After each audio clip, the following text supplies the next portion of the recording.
Untuk kerugian masyarakat dari ketipu orang ini nggak bisa kita ganti. Mereka bilang, "Enggak, ini palsu kok, saya bawa memang dari, Tanah Abang." Bekas baru itu sudah kelihatan, apalagi palsu atau aslinya itu udah kelihatan dari mesin X-ray gitu. Kami Bea Cukai mendorong pelaku-pelaku usaha di Indonesia itu untuk berkembang, yang kita dorong untuk bisa ekspor ke luar negeri. Sebenarnya terkait tugas dan fungsi Bea Cukai secara keseluruhan apa sih?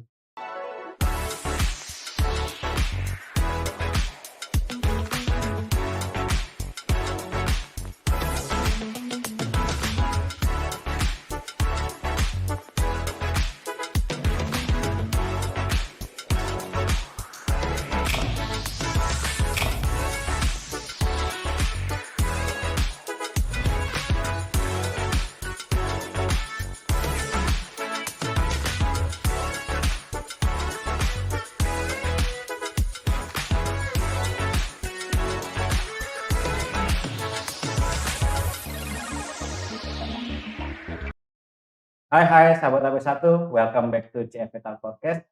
Episode kali ini kita akan kedatangan bintang tamu dari teman-teman Direktorat Jenderal Bea Cukai Kanwil Jakarta.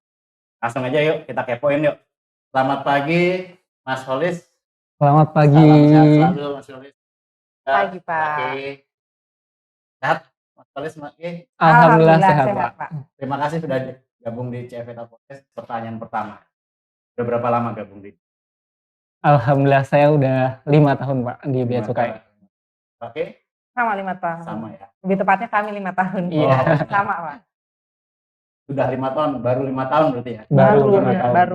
Berarti panjang harusnya ya, baru 5 tahun. Masih panjang, Pak. Karena masa tarifnya terakhir itu 58 ya? Bea Cukai itu. Iya, betul, Pak. Pensiunnya 58. 58 ya? Berarti Masih jauh. Masih sangat jauh sih, Pak. Masih ada sekitar 20 tahunan ya? Betul.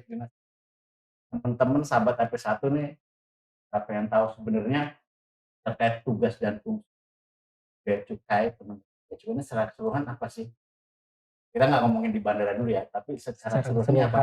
Sebetulnya kalau instansi custom, instansi kepabeanan di seluruh dunia itu instansinya cukup esensial ya, Pak ya. Karena kita merupakan border utama lalu lintas barang internasional. Jadi instansi kepabeanan di Indonesia itu memegang fungsi penting yang kita kelompokkan menjadi 4 fungsi besar. Yang pertama ada community protector, atau kita melindungi masyarakat Indonesia. Melindungi dari apa? Dari masuknya barang-barang ilegal, dari masuknya barang-barang yang berbahaya untuk masyarakat. Yang kedua ada trade facilitator. Itu Bea Cukai berperan untuk memfasilitasi perdagangan di Indonesia maupun secara internasional. Yang ketiga ada industrial assistant. Nah, industrial assistant itu kami Bea Cukai mendorong pelaku-pelaku usaha di Indonesia itu untuk berkembang, yang kita dorong untuk bisa ekspor ke luar negeri. Dan yang terakhir itu adalah revenue collector pastinya, Pak. Yang utamanya. Apa tuh? Revenue collector itu apa? Jadi kita mau memungut pajak dari barang-barang yang masuk ini. Jangan sampai nih perusahaan-perusahaan yang memang udah jadi importir di sini bayar pajak itu bisa kalah sama yang just tip ya, karena memang dia menyelundupkan barang. Nah, kita di bandara kita periksa barang-barang yang dari luar negeri, kemudian ya kita pungut pajaknya. Berarti nggak cuma di bandara ya, nanti di pelabuhan juga ada Ya, tuh ya? Ada, ya. pastinya ada, Pak. Pokoknya border-border tadi lah ya intinya. Semua. Iya. Nah, dari 4 tadi yang disampaikan Chris itu, terus kita ngomongin nih, kalau di bandara peran tanggung jawabnya apa, teman-teman? Kalau di bandara kita lebih ke pengawasan. Kita di situ ngawasi barang, tapi selain barang juga penumpangnya, Pak. Karena banyak barang-barang juga diselundupin di badan penumpangnya. Jangan Ada ya sampai situ? ada, bahkan kita juga nih yang mungkin yang lainnya juga belum pada tahu, di kita itu ada pemeriksaan badan. Jadi kalau kita minta untuk diperiksa, kita masuk ke ruangan, periksa badan, kalau memang nggak bawa apa-apa nggak perlu takut. Dan di situ kita sebagai ada sistem pengawasan.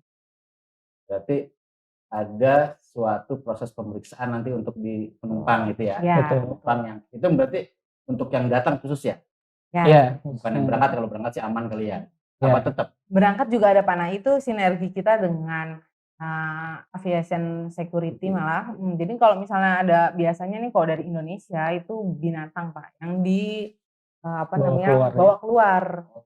Biasanya dari situ AFSEC akan ngelaporin ke kita. Ya jenisnya ya barang-barang binatang-binatang langka yang di Indonesia. Kayak orang hutan terus suka ada dimasukin koper atau yang paling sering itu baby lobster. Kalau barang datang, nah itu proses pemeriksaannya tuh gimana, Mas Olis? Apakah memang random sampling atau memang seperti apa ya? Sebetulnya kalau barang datang ini kita Bawa penumpang. Bawa penumpang ya, Pak ya. Jadi ada dua ya. Biasa kita bawa di bagasi pesawat atau kita bawa ke cabin nih. Untuk bagasi pesawat pastinya kita ada pemeriksaan di dalam dulu sebelum diserahkan kepada penumpang. Nah itu pakai X-ray. Dan untuk yang kita bawa di cabin pesawat sendiri kita tetap periksa. Kita jadi ada manajemen resiko sendiri. Jadi nggak semuanya kita periksa kayak orang harus berbaris semuanya diperiksain satu-satu, enggak Pak. Yeah. Kita punya sebenarnya di belakang kita pun ada kayak analis intelijen kita tuh udah punya nama-nama orang sebelum nyampe ke sini untuk siapa aja yang bisa diperiksa. Kemudian di tengah penumpang sendiri ada kita yang sebenarnya nggak terlihat seperti bea cukai, itu akan mengawasi orang-orang yang bergelagat aneh ya. Dan disitulah kita akan periksa orang sesuai atensinya. Jadi ada yang di atensi itu barang terlarang seperti narkotika, psikotropika, prekursor. Kemudian ada juga yang di atensi barang mewah. Kayak misalnya Pak Yudi mungkin bolak-balik bawa barang mewah, ya itu nanti akan terekam namanya di bea cukai. Jadi ntar selanjutnya datang lagi ya Bapak jangan markol diperiksa Pak. Ya. Saya kalau saya ini kok patuh saya kalau diperiksa sama teman-teman aviation security juga kalau datang kita kan periksa gitu lepas. Jadi kalau sahabat AP1 ke bandara itu ya memang rule-nya seperti itu sahabat AP. Jadi sama seperti kami juga tetap harus buka jam, buka ya pinggang ya memang itu rule standarnya dan itu memang ada aturannya ya. Betul ya, Pak. Seperti itu ya. Nah Mbak Ke, kalau tadi kan udah cerita ada ya mungkin intelijennya seperti itu. Nah sebenarnya barang-barang apa sih yang memang pengawasan khusus ya bahasa spesifik teliti harus kita teliti ini memang ini itu gimana? Itu mudahnya sebenarnya gini Pak. Jadi setiap orang datang itu kan harus datang dari luar negeri ya. Kalau datang dari luar daerah nggak perlu.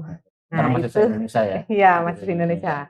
Kita hanya mengawasi yang di luar negeri, dari luar negeri saja. Nah dari luar ini kan biasanya kita mengisi namanya CD itu Custom Declaration. Sekarang juga ada lagi Electronic Custom Declaration. Jadi nggak perlu nyampe bandara kita cari kertasnya kita tulis lagi. Jadi nunggu-nunggu lama di bandara. Kita bisa pas mau pulang lagi ke Indonesia kita ngisi di website kita. Websitenya itu ecd.beacukai.go.id. Itu udah berapa lama tuh? Itu H-2 hari sebelum jalan. Tapi aturan ini baru sih Pak, baru dan udah diimplementasikan juga.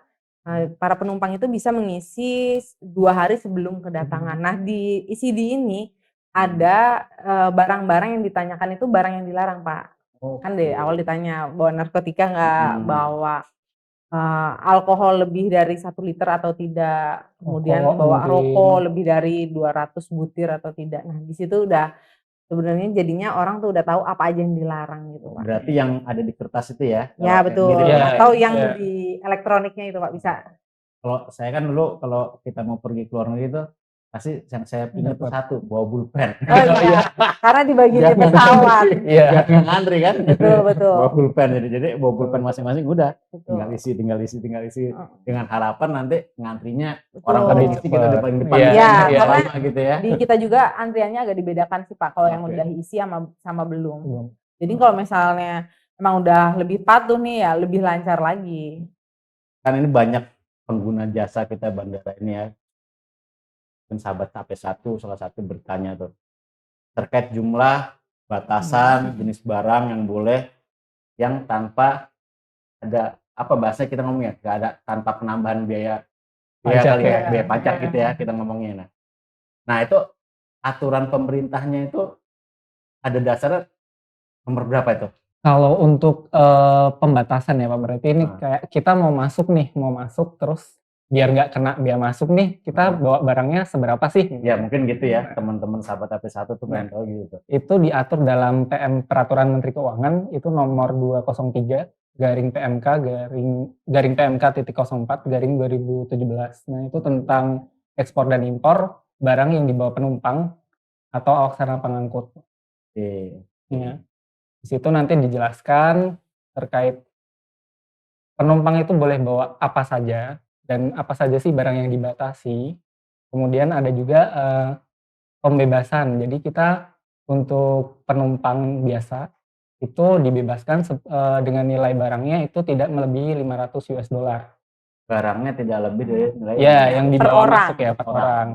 Nah, untuk awak sarana pengangkut ini beda lagi. Jadi untuk awak sarana pengangkut itu kita berikan pembebasan untuk nilai barang yang tidak melebihi 50 US dollar saja. Berarti berbeda-beda ya, tiap jenis barang itu berbeda ya. Tadi kalau barang 500 US dollar. Ya, Kalau bawa uang cash berapa? 1 miliar. Oh, mungkin ada Ya duit ampun. 1 miliar juga saya. Tapi ada juga. Tapi ada juga biasanya Pak. kan Ada pakai juga. dolar Pak Oke, bawanya. kita Pakai dolar biasanya. Ah, ngeri juga Itu wajib dilaporkan. Buat duit segitu ya. Iya, iya. Nah, terus apa lagi selain rokok mungkin ya? Sigaret ya? Rokok. Iya. Sigaret, karena saya pernah berapa kali lihat depan saya tuh dia bawa berapa banyak gitu Iya, ya. dianjurin Bener ya? terus ya. Iya. Bener ya. Kalau itu berarti itu barang kena cukai Pak. Nah itu memang ada aturannya. Jadi untuk penumpang itu dibatasi untuk membawa masuk rokok, sigaret itu kalau rokok itu sebanyak 200 batang. Cerutu itu 25, kemudian kalau tembakau iris itu 200. Itu di aturan yang tadi Mas Soleh sampaikan ada itu ya? Ada juga di apa PMK namanya, itu ada Pak. Custom Declaration Ada juga itu, ada. itu juga ada ya. Jadi kalau misalkan kita bawa sigaret gitu, itu berarti yang boleh hanya yang sesuai dengan peraturan PMK tadi ya? Betul. Sisanya berarti Dimusnahkan. dimusnahkan. Pada saat itu dimusnahkan? Iya. Iya, di tempat makanya suka kan kalau lihat di Yang mana, terminal ada yang tempat itu ya? ngebuang-buang alkohol lah gitu. gitu. Iya. Iya ya. Padahal udah bawa berat-berat dia. Tapi ya gitu sih resikonya sama sampai satu ya. Diperbolehkan hanya yang sesuai dengan ketentuan ya PMK tadi ya. Yang sisanya adalah langsung dimusnahkan pada saat itu juga. Disaksikan dengan yang punya Pak. Yang punya ya. Nah, misalkan sigaret gitu. Dia lebih. Dia mau bayar, boleh nggak? Udah saya bayar deh. Kelebihannya berapa? Nggak boleh ya? Nggak boleh. Nggak boleh. Yang boleh itu hanya barang belanjaan ya. Barang pribadi kita sendiri bisa. Kalau untuk laptop, elektronik itu boleh ya? Kalau elektronik itu ya baru dikurangi, bukan dihancurkan. Itu dibayarkan. Dibayar pajak. Kalau alkohol hanya dihancurkan itu hanya alkohol sama rokok. Alkohol, rokok, sigaret, cerutu ya, tembakau iris. Ketentuan tadi tuh per orang Pak, tapi nggak bisa juga ada yang seperti ini ya, bapak-bapak bawa anaknya masih SD. Ini kan kita berdua, anak bapak kan tidak merokok Pak. Kadang orang ada aja yang nego-nego ya. Jadi bawa 2 liter alkohol, bawa anaknya, anak bapak minum alkohol nggak Pak, di peraturan kita alkohol masih ikut peraturan. Kalau alkohol di atas 21 tahun. Berarti kalau anaknya 20 tahun bisa ya? Bisa, jadi 2 liter nanti gitu Pak. Berapa? Jadi untuk alkohol 1 liter Pak, satu orang. 1 liter berarti 1 botol yang biasa gitu ya? Iya. Nah kalau belinya dari duty free, sama aja? Sama, karena banyak orang juga nggak tahu kan, ini belinya di duty free. Oh enggak, ini ketentuan bea cukai di Indonesia. Oh, ya kalau kan orang banyak mau belanja di duty free kan karena hindarin katanya pajaknya lebih murah ya, dia nggak kena itu ya, ada pengurangan biaya itu. Tetap sahabat bisa coba bawa oleh-oleh sesuaiin aja, jadi ngasih temen-temen kan ya udah bawa oleh-oleh biasanya gitu ya, bawa oleh-oleh atau oleh-olehnya barang lain aja Pak. Kaos aja.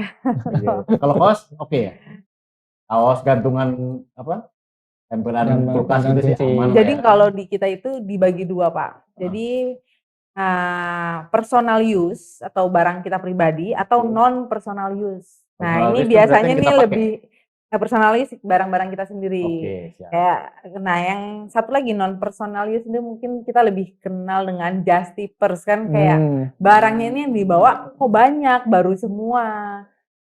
Nah, itulah yang nanti perhitungannya lain lagi, Pak. Yang tadi ada ketentuan tadi itu ya, tadi ya, Iya, bahan betul. biaya itu ya. Ya. Nah, kalau cara ngitungnya gimana, Mbak? Ada nggak bisa cerita aja gitu? Ada. Nah, Itu misalkan barangnya segini gitu. Biar sahabat HP1 sih mungkin ya nanti ngitung-ngitung sendiri aja sahabat HP1 ya. Yang penting Tenang, nanti Bea Cukai- dihitungin juga kok sama kita, Pak. Bea Cukai. Udah ada sistemnya, tinggal masukin angkanya aja. Tapi kan gitu. Jadi kalau teman-teman namanya mungkin kata Mbak Kim, Mas Is tadi kalau mau ngomongnya just tip gitu ya just tip juga ngitung-ngitung juga mungkin murah, negaranya begitu masuk Indonesia juga jadi nggak murah gitu ya. Iya, Lebih betul. ya. Teman-teman juga sahabat-sahabat saya berarti harus tahu nih cara ngitungnya gimana nih. Gimana Mas Olis? Monggo Mas. Ada kita simulasi aja. Simulasi ya. Harga barangnya Iya, coba harga 800 Iya. US dollar. coba nih, misalkan nih Pak Yudi datang nih dari luar Indonesia, masuk, bawa barang belanjaan totalnya 800 US dollar nih. Kalau sudah itu barang apa aja? Barang apa aja? Barang baru yang dibeli Pak Yudi di luar, masuk, nilainya 800 US dollar dengan nilai invoice ya Pak ya. Nah, itu ketika di bandara, Bapak dicek nih, dapatan lebih dari 500 US dollar. Di aturannya tadi kan kita berikan pembebasan maksimal nilai barangnya 500 US dollar aja. Itu untuk barang pribadi sama non pribadi sama berarti ya? Nanti akan Berbeda. kita jelaskan. Oh, iya, Nah, kita ini jelaskan untuk Bapak lagi. pribadi. Maaf. Apa jangan-jangan Bapak mungkin usaha Justip? Jadi barang 800 US dollar tadi dikurangin dulu pembebasannya 500 US dollar. Itu kan sisanya 300 US dollar tuh Pak Yudi. Oke. Nah, 300 US dollar itu nilai yang akan kita kenakan bea masuk dan pajaknya. Bea masuknya kalau untuk barang penumpang itu flat 10% untuk semua barang. Jadi untuk kelebihannya ini kita kenakan bea masuk tarifnya 10%. $300, 10%, $30. Ya, $30 itu bea masuknya. Nah, untuk PPN-nya itu kan sekarang 11% ya. Oke. 11% dikalikan nilai 300. barang ditambahkan bea masuk. Jadi bukan 300 Bukan tapi 300. 330. Jadi 330. Oke. Nah, nilai PPN-nya 11% kali 330. Nah, untuk PPh-nya itu ada dua. Yang pertama untuk punya NPWP, itu kita ambil contohnya 10%. 10% dikalikan 330 juga. Berarti 330 kena 11% plus PPh 10%. 10%. Kalau untuk just tip, orang-orang yang just tip, itu kan kita kategorikan bukan barang personal use. Jadi itu barang komersial. Nah, itu ketentuannya mengikuti ketentuan impor seperti biasa. Jadi untuk tarif bea masuk itu kita mengikuti tarif yang ada di Indonesia seperti apa. Jadi bukan flat 10% lagi. Dan bisa. tidak dikurangin 500 US dollarnya itu. Ya. Oh, karena bukan barang pribadi ya. Ya, sebenarnya gimana sih ini cara kita menilai ini barang non personal use atau personal use. Nah, ini sebenarnya ada di kewenangan bea cukai sendiri, Pak. Kita tuh punya dasar misalnya orang pakai tas itu tasnya dia bawa kanan kiri, di kopernya ada lagi. Oke. Kan satu orang nggak mungkin ya. sampai bawa 5, biasanya 5 kali Justip atau 10. Itu tas yang sangat mewah gitu kan. Oh, jam tangan kanan kiri dipakai, di kopernya masih di ada. Kopernya masih ada lagi 50 gitu. Mungkin acara di luar negeri 5 hari berturut-turut dia. Nah, ini ada lagi Pak. Jadi kalau misalnya memang ke luar negeri tuh, kalau sekarang kan banyak yang bikin konten ya, harus ganti baju, sesuaiin tasnya juga. Nah, itu tuh di kita pada saat berangkat bisa menghubungi bea cukai dulu. Nah, jadi kalau masuk terminal 3 belok kanan nanti ada di pojokan itu. Itu ada tempat bea cukai, bisa bikin surat pemberitahuan kalau memang barang-barang ini udah dia beli di Jakarta. Oh, berarti dia ada nulis dulu ya. Saya udah ini barang ini. Tadi tas Hermes 5 gitu ya. Iya, betul. Jadi nanti waktu masuk lagi cuma kena periksa gitu kan udah ada suratnya, nih saya bawa nih dari Indonesia. Betul. Karena kan kok barang mewah itu pada saat dibawa juga kayak baru gitu kan bentukannya. Buktinya apa ya, surat pemberitahuannya mereka. Terus biasanya juga untuk yang event-event Brompton ya. Kadang ada yang bawanya 2, satu rombongan tuh udah berapa Brompton. Nah, itu mereka biasanya udah tahu sih ya, mereka bikin pemberitahuan. Mungkin ada yang perginya sendiri nggak tahu, nah itu harus hubungin bea cukai dulu biar nggak dibilang barangnya baru dibeli di luar. Karena kan kalau barang mewah ini kan orang memang hati-hati dan nggak terlalu kelihatan bekas banget ya. Iya. Dilapin, diapain, kita Dirawat ngelihatnya lah. seperti baru. Kalau misalnya itu memang dibeli di Indonesia bisa diberitahukan. Nah terus tadi Mas Soleh sampai kita hitung tadi simulasi kan dibayar. Itu berarti dibayar di tempat ya? Di Pada saat tempat, itu ya? di tempat. Bayarnya Bisa debit, bisa pakai kredit, rupiah, berarti dikursin rupiah? di kurs. Iya, Nah, nanti dikalikan kurs rupiah. Iya. kurs rupiah Kurs hari rupiah itu. saat itu ya? Ya. Saat itu berapa, dia bayar bisa pakai bisa pakai debit gitu ya? Betul. Berarti ada alat edisinya juga Ada ya? edisinya, Di sana, ada. teman-teman. Dan jangan sampai transfer ke rekening, apalagi rekening Pribadi. pribadi. Nah, Itu sering soalnya banyak mungkin menghindari oknum-oknum. Soalnya ada juga yang bukan bea cukai minta. Iya. Kan di bandara ini banyak ya. Iya. Bukan selain bea cukai, ada imigrasi, ada AFSEC, ada apalagi ya. Banyak karantina ada. Di dalamnya juga banyak orang-orang yang yang ngurus, pokoknya yang punya pas bandara itulah. Jangan sampai kena tipu. Nah kalau saya waktu pernah lah ya pulang dari luar negeri itu, begitu pulang itu ada yang suruh lewat bea cukai nih. Iya. Ada yang suruh lewat kanan, lewat kiri. Ya. Nah yang kanan diperiksa, yang kiri nggak diperiksa. Itu apa bedanya? Ya betul. Nah itu sebenarnya dari petugas kita di bandara itu udah punya Intel profiling, ya. profiling penumpang. Jadi jangan marah kalau udah dikasih ke merah, kemudian memang nggak bawa apa-apa ya, jangan takut. Tapi saya selalu yang lurus-lurus doang, cuman bawanya tasnya atung. Oh iya. Saya cuma buat tas satu, mungkin lihat dari barang juga kali ya, mungkin kayak koper gitu kan. Kalau kita cuma buat tas gemblok mungkin ya sebanyak apa sih dia bawa barang kali ya, seperti itu ya. Bisa juga dari custom declaration-nya Pak. Jadi ketika mereka mengisi, mencentang barang-barang yang mereka bawa, itu nanti kan akan dijalurkan Pak. Ketika mereka untuk diperiksa atau lolos jalur hijau. Oh kalau yang langsung tuh jalur hijau namanya? Iya, jalur hijau. Kita kalau diperiksa jalur merah. Di atasnya nggak ada hijau merah gitu. Oh ada Pak, ada. Jalurnya udah kelihatan hijau-hijau, ini merah. Saya nggak perhatiin. Iya. Bener sahabat FP1 ada jalur hijau sama jalur merah. Jadi kalau kayak saya nih sahabat FP1 nggak bawa apa-apa, cuma tas gemblok pulang dari luar negeri, itu pasti jalur hijau tuh. Nah pasti diyakinin sama teman-teman bea cukai saya nggak bawa apa-apa gitu. Tapi enggak juga Pak, biasanya kalau dari kita itu yang tadi saya bilang dari bagian intelijen pengawasan kita juga ada ngasih nama, walaupun nggak bawa koper, mantas doang, kalau diperiksa memang nggak bawa narkotika ya udah nggak apa-apa diperiksa.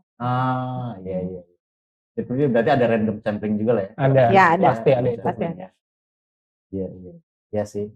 Ya mungkin kalau di tas gemblok juga dia bawa cerutu yang tadi Mas sampein bilang ya. Iya. Bawa banyak kan ya bisa jadi sih. Ya, benar sih, benar. Kan masuk akal. Nah terus kalau terkait dengan tadi kan kita ngomongin barang-barang apakah sama seperti misalnya saya bawa barang-barang mewah seperti laptop, jam seperti itu pengenaannya tadi sama dinilainya yang 500 plus gitu juga sama Mas ya? Sama ya. Oh berarti semua barang ya, mau barang mewah, mau barang apa? Iya. Mau saya beli apapun di situ itu ya, pokoknya batasnya 500 US dollar itu tadi. Ya begitu sahabat AP1. Ya saya juga lagi mencerna nih, jadi sahabat AP juga mencerna. Jadi oke kita bayar gitu, terus habis kita bayar barangnya kita bawa kelebihan itu ya, udah menjadi hak kita ya. Nah terus kalau untuk kegiatan misalkan tadi misalkan beda nih, dia ngisi di custom declaration ya, nggak bawa apa-apa, ternyata bawa, itu gimana Mas? Nah itu tadi Pak, salah satu fungsi profiling penumpang itu tadi. Jadi walaupun mereka ngisinya nggak bawa, tapi kan sebelum mereka mengisi ECD itu kita juga ada informasi. Jadi kita tetap bertukar informasi dengan aparat penegak hukum lain atau dengan instansi kepabeanan di luar. Kita bertukar informasi. Jadi nanti di situ profiling penumpang itu udah ketahuan nih atensi-atensi mana aja sih yang harus diperiksa nih. Jadi walaupun mengisi ECD-nya tidak sesuai, itu kami bisa mengatensi yang mana yang harus diperiksa.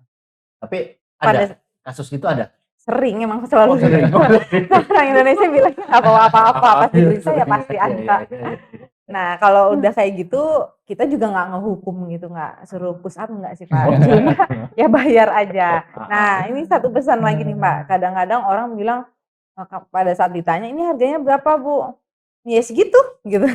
Ya segitu. Nah lebih baik kalau misalnya udah apa namanya ketahuan beli barang, kemudian sudah kami periksa, lebih baik langsung dikasih aja invoice-nya lah, bukti bayar resi. Apalagi kan biasanya kalau di luar negeri kan tas-tasnya tas mahal ya Pak, pasti resinya disimpan di dompet nih. Kenang-kenangan. Atau apa, lebih baik kalau memang ada apa namanya struk, resi itu ya di invoice dikasih aja, daripada ditetapinnya harga yang di Indonesia nih, karena kan kalau di luar negeri banyak orang beli itu karena lebih murah. Biasanya Ya, gitu ya. karena kalau misalnya ditetapin sendiri sama orang bea cukainya, bisa jadi pakai harga yang ada di Indonesia gitu. Dan apa tidak menghitung si diskon itu. Kecuali gitu. memang ada struknya ya, memang diskon memang murah banget ya kita hitung pakai harga diskon Iya, itu. sesuai yang di invoice-nya berapa sih. Betul. Berarti misalkan ada sahabat HP1 nih, oke, dia keluar negeri, di Indonesia misalnya satu nama tas gitu ya, branded gitu, dia harganya misalkan 800. Ya. Yes ya, terus begitu dia di luar negeri dia diskon 300. jadi tinggal 300. Dia bawa tuh, dia ngeluarin invoice-nya bener loh diskon jadi 300. Aman. Kalau di barang penumpang seperti itu aman. Berarti tetap pembelian 300 ya kan? Iya, betul. Karena ada diskonnya di negaranya. Betul. Jadi lebih baik dikasih aja, jangan pura-pura nggak tahu terus sambil karena emosi nggak tahu, hitung aja gitu. Lebih baik ini Pak, saya belinya diskon, jadi kena pajaknya murah aja ya gitu. Kan mempengaruhi perhitungan pajaknya. Berarti teman-teman bea cukai juga punya kayak appraisal harga ya mungkin ya? Punya Kita ada database harga gitu ya. Jadi merek ini harga gini ya. Ini tipe ini berapa harganya itu kita ada. Jadi ketika nggak memberikan invoice atau menutupi harga sebenarnya berapa sih gitu, kita bisa menetapkan harganya sesuai di database kita. Jadi bisa jadi malah lebih tinggi sesuai yang dikasih tahu Mbak ini tadi. Apalagi untuk elektronik Pak. Elektronik langsung aja dinaikkan ke bea cukai terus bayar pajaknya biar dapat emailnya. Sekarang kan handphone itu ya, aturan baru itu ya. Aturan barunya. Makanya kalau kalian daftarin email itu ya, handphone itu ya. Karena kalau misalnya dia nanti mungkin berpikirnya nanti bisa lewat teman atau apa. Ya, itu nggak bisa. Kalau misalnya memang dari dibawa beli di luar negeri pada saat dia liburan atau perjalanan di luar negeri, itu bisa kena pembebasan $500. Itu hanya berlaku 5 hari sejak masuk tanggal penerbangannya. Betul. Masuk Indonesia hari itu. Itu ngurusnya di bandara juga Mbak? Apa bisa di kantor bea cukai lainnya bisa, tapi bawa paspor, boarding pass-nya, sama invoice, NPWP jangan lupa. Kalau lebih dari 5 hari itu masih dikasih jangka waktu 60 hari didaftarin, tapi nggak kena potongan $500 itu. Berarti jadinya bayar pajaknya lebih mahal. Ya. Makanya kan kadang orang bilang kok saya bayar pajak yang baru sekian, ini kok lebih mahal. Nah mungkin ada perbedaan pengurangan $500 itu. Di waktu lapornya udah lebih dari 5 hari, kita masih bisa untuk daftarkan emailnya masih bisa, cuman nggak dapat pembebasan yang 500 itu. Berarti berlakunya 5 hari, terus di cut off, di lock bener-bener nggak bisa kepake? 60 hari. Itu udah bukan ranah bea cukai lagi, itu ngajuinnya ke instansi lain Pak. Kemana Menkominfo? Kominfo, betul. Tapi tetap harus bayar pajak juga mungkin ya? Bayar. Tetap kalau nggak dilama-lamain dong. Tapi supaya orangnya pajaknya kecil ya lebih bagus dalam 5 hari penerbangan itu. Tapi yang kayaknya harganya udah mirip-mirip juga sih ya mungkin ya? Iya, itu memang betul. Emang aturan itu dibuat supaya yang auto resellernya di sini juga nggak rugi Iya, Pak. Dia kan udah bayar hidup lah ya. pajak ya. Betul, Betul. betul. Aturan tadi ini yang terkait IMEI itu sama tadi yang di PMK yang Mas Solis awal sampein, sama itu? Apa ada berbeda aturan? Berbeda. Berbeda Kalau Pak, dia email, ada khusus lagi aturannya. Aturan lagi untuk terkait email. produk IMEI, IMEI. Iya. ya. IMEI dan barang elektronik apa IMEI aja? Barang elektronik, Elektronik. barang Ya. elektronik. Kalau kayak laptop gitu, dia harus nomor seriesnya juga? Apa nggak? Kalau Kalau beda? laptop enggak Pak. Jadi yang perlu didaftarkan itu ada 3, kita sebutnya HKT. Jadi ada handphone, kemudian komputer genggam, dan tablet. Nah itu Bukan harus. genggam tuh yang kayak tablet-tablet ya? Iya, Kayak gitu ya. tablet itu harus didaftarkan IMEI-nya untuk bisa mengakses jaringan di Indonesia. Iya. HKT. Ya, HKT, handphone, komputer genggam, dan tablet. Mas Solis sama Mbak Ki, tadi udah kita omongin aturan-aturan. Nah, kalau kayak tadi PMK itu masyarakat pengguna, masyarakat penumpang pesawat, terus sahabat itu, ini pengen tahu aturan-aturan itu gimana Mas? Apa dipublis di websitenya Bea Cukai apa seperti apa?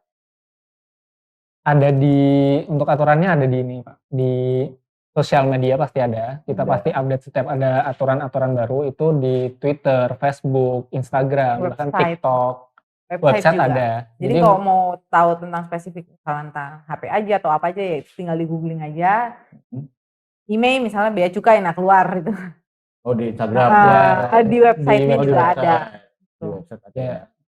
Oh berarti nggak ada apa namanya? Satu tempat khusus untuk informasi, berarti nggak ada gabung ya Mas ya? Digabung satu website Bea Cukai sih Pak. Kalau Instagramnya apa Mbak? Sahabat HP1 mungkin kalau mau follow kan boleh loh. Boleh di follow di akunnya di @beacukai.ri, itu ada di Twitter, Instagram, TikTok, dan Facebook sama semua @beacukai.ri. @beacukai.ri. Itu berarti semua informasi terkait aturan itu dari ada ya? Ada. Apalagi dengan topik-topik yang hangat itu pasti akan diupdate ke masyarakat. Oke, keren. Jadi sebenarnya kalau dibilang nggak tahu juga ya berarti ya harusnya udah pada tahu juga, karena kalau teman-teman sahabat episode follow-nya medsosnya teman-teman Bea Cukai berarti sebenarnya udah tahu juga sih. Mungkin belum cari tahu aja Pak. Ya, betul. Berarti memang pas berarti kita podcast ya, sama-sama memberikan informasi. Mbak Kesa, kalau di sana di bandara ya, pada ada barang-barang masuk, itu X-ray-nya itu punya bandara apa punyanya Bea Cukai sendiri? X-ray untuk memeriksa. Iya. Apa memang dari Bea Cukai? Kalau kami dari Bea Cukai ya. Kalau yang Afsek barulah Sapura itu mungkin ya Pak. Kalau Sapura kan punya yang Afsek ya. Memang di screening checkpoint itu kan biasanya dia ada ya seperti itu. Apa menggunakannya sama seperti ini juga? X-ray ada model-model? Model-modelnya ada lagi Pak, beda-beda. Ya. Sebenarnya mereka itu nggak bisa membedakan kayak menemukan barang ini gitu, enggak. Kita lagi manusianya yang menganalisis dari hasil gambaran X-ray itu Pak. Berarti memang ada yang beberapa sampling yang dibuka kopernya, kita cek. Ya betul. Kenapa kita harus buka koper? Itu tuh karena barang-barangnya memang ketumpuk dan kita pastiin itu bener nggak gitu. Terus kalau ini juga Pak, bawa tas, bilangnya enggak kok ini palsu, beli di Mangga 2. Nah jangan bilang kayak gitu tuh banyak. Nah di kita tuh udah tahu tas mana yang asli, mana yang palsu. Jam yang asli, jam yang palsu itu kita tahu. Dari X-ray itu. Dari X-ray itu kelihatan deh X-ray. Canggih juga ya. Asli tahu asli mana yang palsu ya. Iya. Kalau udah palsu berarti udah pasti, meskipun merek-merek terkenal termahal-mahal berarti ya nggak mungkin di stop juga ya, udah palsu gitu kali gitu ya. Iya kalau misalnya kalau udah jam mahal itu udah pasti kelihatan. Kelihatan ya. Berarti harus rajin-rajin window shopping juga teman-teman Bea Cukai ya. Ke mall mana gitu, harganya ini segini gitu ya. Untuk pelatihan membedakan asli palsunya itu juga ada. Iya. Mbak Kesa sama Mas Solis pernah kan tugas di bandara ya berarti ya? Pernah, kami berdua pernah. Kalau Mbak Kesa pengalamannya di bandara apa yang bikin ya pengalaman yang wow-nya kali ya, tantangannya apa sih harus di bandara? Ya mungkin ada cerita-cerita menarik, nemuin apa tadi gitu, ada nggak? Nemuin apa ya Pak? Kalau menarik, mungkin pada saat periksa badan itu ya, itu saya kaget, saya harus benar-benar meriksa semua dan kan jenis-jenisnya orang yang masuk beda-beda Iya, iya, ya. iya. Tuh ada, terus ada juga Pak yang kebanyakan ini dia bawa banyak tas gitulah. Mungkin banyaknya itu nggak nyampe, 2 koper langsung mungkin enggak, cuman mungkin untuk keluarganya ya, dia bawa 10 misalnya tas mewah, eee, yang memang harganya di atas 100 juta. Nah mereka bilang, "Enggak ini palsu kok, saya bawa memang dari, Tanah Abang." Bohong-bohong gitu Pak, cuman kan lagi-lagi kita udah tahu ya barang bekas sama asli itu udah kelihatan ya dari, bekas baru itu sudah kelihatan, apalagi palsu atau aslinya itu udah kelihatan dari mesin X-ray kita, maksudnya jangan lagi bohong gitu. Berarti ketemu macam-macam orang ya, berarti Iya ya? banyak, heeh. Yang ngotot juga banyak ya? Banyak Pak, yang mukul juga ada. Oh, Mukul ada. berarti mungkin pada saat satu orang dipanggil itu, kalau yang kooperatif mungkin dia cepet setengah jam, 40 menit ya. Betul. Kalau yang nggak kooperatif mungkin berjam-jam kali ya? Jam-jam. Ngeyel-ngeyelan gitu? Ngeyel-ngeyelan, terus, kalau kalau bisa langsung diberitahukan aja, jangan sampai kita meriksa sampai ke kopernya, nanti barangnya dibuka di depan orang banyak, kelihatan barang personalnya gitu, Pak. Kalau Mas Solis ada nggak? Lebih ke penumpang yang nggak kooperatif ya. Iya, iya, iya. Mau diperiksa tapi menyembunyikan, dan lebih serunya ketika penumpang ini nggak bisa bahasa Inggris. Jadi banyak warga negara asing misalkan Thailand atau Chinese, atau saya pernah ketemu itu Kamboja, Vietnam, nah itu mereka nggak bisa bahasa Inggris. Sedangkan kita ya itu gimana caranya kita jadi menjelaskan biar mereka juga paham kenapa mereka diperiksa, terus alasan-alasan kita mengenakan pajak ke mereka tuh apa. Terus kalau ada nggak, Mas Solis kalau nggak Mbak Kesa, berarti kan tadi udah diomongin tuh. Ya teman-teman sahabat F1 ada pengguna jasa bandara begitu landing bandara, atau mungkin sebelumnya mungkin pada saat teman-teman at least mau just tip lah, dia mau barang bawa pribadi, non pribadi seperti itu, dia ada nggak kasih tips lah ke sahabat F1 pengguna itu, gimana sih tipsnya biar lancar-lancar aja gitu loh, tapi ya gimana, monggo Mbak. Bagi dulu. Untuk, supaya lancar ya, kalau kita pergi keluar aja nih Pak, kita pasti kan cari tahu ya. Biasanya ada negara yang nggak boleh bawa daging olahan. Ya, kalau ke luar negeri seperti Australia itu nggak bisa. Itu kita kan cari tahu dan nggak bakal kita bawa gitu. Nah, ini negara kita juga perlu dicari tahu. Jadi jangan karena Indonesia, jadi ya udah pulang bawa apa aja biasanya tuh seperti itu. Harus dicari tahu dulu kayak tadi alkohol dibatasi, terus belanjaan itu harus di bawah $500 dan kalau misalnya di atas $500 ya disampein aja, apalagi itu barang di luar lebih murah ya diberikan aja Invoice tadi ya. invoice, resi atau struknya. Dari Mas Solis ada tambahan nggak? Apa tips-tipsnya? Tipsnya itu tadi. bawa barang Jadi sesuai aja. ketika keluar aja kita taat aturan nih Pak, apalagi masuk ke negara sendiri. Harusnya lebih taat lagi dong, jangan sampai kita sendiri merugikan negara kita sendiri gitu. Cuma ya relax aja lah kalau masuk area bea cukai gitu. Udah tenang aja, nggak usah panik. Kalau diperiksa jawab aja sesuai apa adanya, jujur aja lah. Kalau inovasi di bandara, kalau sekarang kan tadi sampaikan ada apa, customer declaration ya, terus ada SCD sekarang ya, electronic itu bisa diisi 2 hari sebelum dia datang ya. Ada hal-hal nggak yang selain SCD itu inovasi? Misalkan ya apa gitu dari bea cukai untuk di bandara, misalkan ya nanti kita akan menerapkan ini di bandara ke depannya, ada nggak Mbak? Kalau ke depan rencana gitu. Kalau ini belum ngomong ke depannya sih Pak.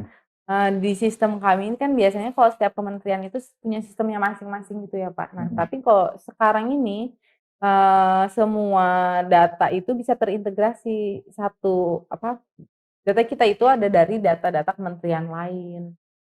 Bahkan dari, maskapai itu sendiri. Jadi, untuk kita cek profil penumpang ini kita bisa melakukan melalui sistem kita. Seperti itu. Jadi, kalau untuk yang memang mau coba-coba nih bawa barang-barang terlarang mendingan jangan coba-coba ya. Kalian tuh profilnya udah Karena ada udah pernah di ada, sistem iya. kita ya. Iya. Kecuali pengen nyoba ya. Nggak apa-apa. pengen diperiksa mungkin. Ingin diperiksa boleh. Kalau saya enggak, saya mau cepet pulang aja ke rumah. Betul. Capek ya, Pak. Ke rumah. Dari Mas Soles sama Mbak Kay, ada nggak? Monggo ke sahabat tapi satu ada yang dipain mungkin ke teman-teman tapi satu ada ya apa ya mungkin ya sampaikan terkait dengan tadi mungkin salah satu udah banyak yang disampaikan tapi monggo biar clear lagi disampaikan ke teman-teman. Masih sama sih Pak, kalau memang bawa barang dari luar dideklarasikan secara jujur aja. Kemudian jangan takut diperiksa kalau nggak bawa barang-barang yang dilarang. Nah yang penting sih hati-hati terhadap penipuan Pak. Nah, yang betul. Itu banyak mengatasnamakan bea sekali. cukai. Jadi sekalinya ada masyarakat Indonesia kena penipuan, itu di kita itu hanya bisa menampung dan mencegah supaya nggak ada orang yang mengaku oknum kita. Tapi kan itu dari pihak luar ya Pak. Untuk kerugian masyarakat dari ketipu orang ini nggak bisa kita ganti. Karena banyak beberapa juga menyampaikan penipuannya seperti apa, kemudian minta ganti ke kita itu nggak bisa kalau di bea cukai seperti itu. Gitu ya. Ya. Memang harus clear ya sebenarnya ya. Iya, harus clear seperti itu. Kalau memang ada pembayaran ya dan itu ada buktinya. Jangan pernah ke rekening pribadi. Iya. Yang ngomongnya mau bantuin gitu ya. Terus ada juga yang bilang dapat barang dari luar atau dari pacarnya gitu. Itu jangan jangan percaya. Itu modusnya udah banyak banget dan memang kerugiannya besar Pak. Orang-orang kita yang kena penipuan ini. Jangan sampai lagi-lagi jangan sampai bayar ke rekening pribadi. Dan kalau ada penipuan mengatasnamakan bea cukai bisa langsung telepon ke call center kita aja untuk masuk. Oke, thank you Pak Kesa, Mas Soles. Keren banget podcast kita kali ini. Great, terima kasih sudah datang di acara CFT Podcast. Terima kasih juga untuk undangannya Pak. Thank you. Baik, sahabat AP1, episode kali ini kita dengan teman-teman Direktorat Jenderal Bea Cukai. Jangan lupa like, subscribe, and comment. See you at next episode. Bye.